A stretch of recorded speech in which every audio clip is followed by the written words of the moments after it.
Hey,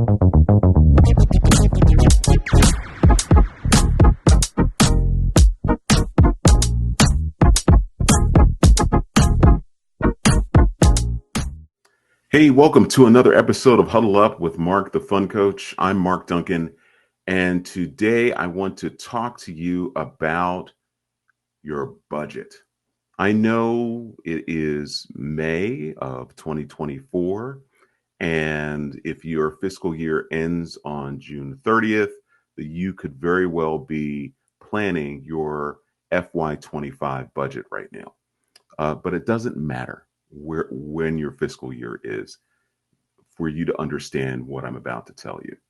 Now, when I talk about budget from a fundraising perspective, I'm talking about the difference between your budget and your fundraising goals. Your budget is what you commit to raising every year. So if you are committing to raising $500,000 in your budget, then you're going to plan to do that. But what should come before you budget is what your fundraising goal is going to be. And your fundraising goal and how that's structured is way more involved than your budget. Now, first, I want to point out an observation that I have noticed with some nonprofit organizations that I've talked to recently. Many of them, and maybe this is many of you, or at least some of you, basically your process for budgeting is, our head of finance looked at what we did last year and said that's what we're pretty much going to do this year, and that's it. And that's what you're told you need to raise. If you are an executive director, first of all, it shouldn't be that way. You should be informing your finance person and your board and your staff what it is that you're going to be raising. Now, if you're not an executive director and you're in the development office and you are following the directive of the finance office, you could be setting yourself up to fail. Now, what do I mean by that? When you look at your fundraising plan, your fundraising goals for the year, you should be focusing on that before you even think about what your budget's going to be. So in other words, you should know not only how much you're going to raise, but you should be figuring out how you're going to raise it, what fundraising activities you're going to engage in to raise those dollars. That includes direct mail, events, grants, and relationship fundraising.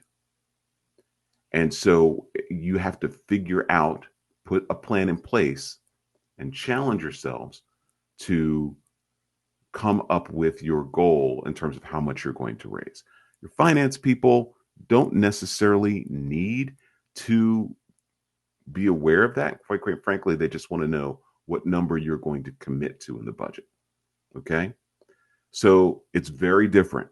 Budgeting for your overall organization and doing a fundraising plan are two very, very different things.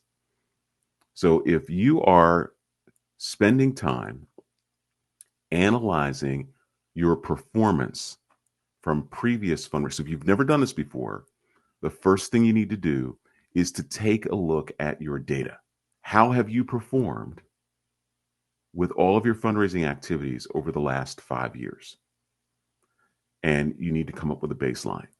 Where have you been with relationship fundraising? How much have you raised over the last 5 years from major gifts? If you haven't done relationship fundraising, this is a good time to start. How much have you raised through either direct mail or e-solicitations? How much have you raised on Giving Tuesday or whatever 24-hour day of giving that you may do in your community? How much did you raise at your golf tournament, your gala? How much did you raise from grants? Look at all of that over the last 5 years and look and see if you're seeing any trends, if you're seeing stagnation, or are you seeing a drop off, right? We really have to take a step back and take a look under the hood of our fundraising activities to see where things are working well and where they're not. Okay. And then once you have done that and you have your baseline, now you can begin to put a plan in place that will lead to success. So, for example, if you have been raising $100,000 through your 4 direct mailings out of a $500,000 fundraising goal, and you've been, sort of in that same place over the last 4 or 5 years, then you should be looking at what you can do to increase that. What does that mean? Maybe you're setting a goal not just for more dollars, but for new donors. Maybe you want to look at that number and see how many of those folks you're retaining. What's your retention rate just for that initiative? You want to look at your overall donor retention, which, by the way, should be at least 45%. Okay. Donor retention is the percentage of people who gave in the prior year that is giving in the current year. So you can go back 5 years and compare year to year to see what your donor retention is. If you're not at 45%, you need to be aiming for that.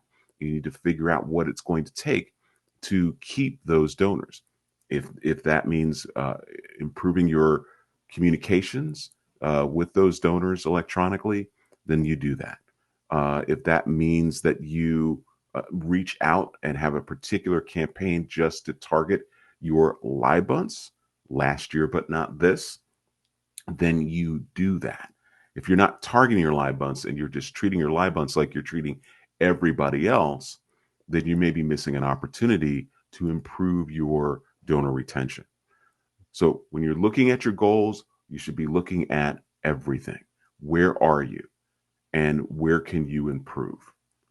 Should you be doing that golf tournament? Should you be doing that gala?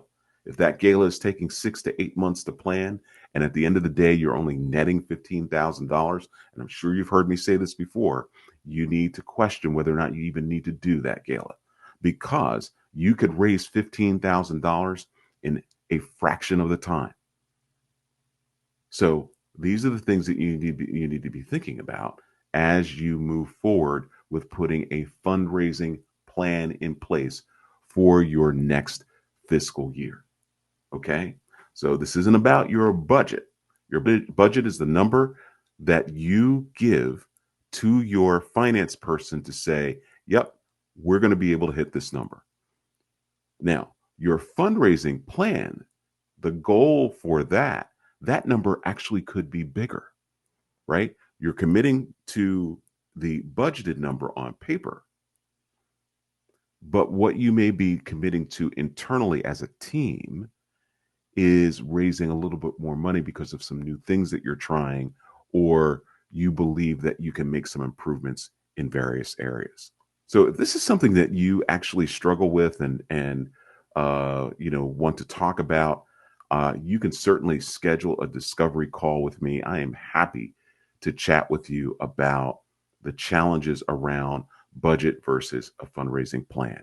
If you don't have a fundraising plan and that plan isn't on paper with milestones and with monthly goals, then I encourage you to start doing that.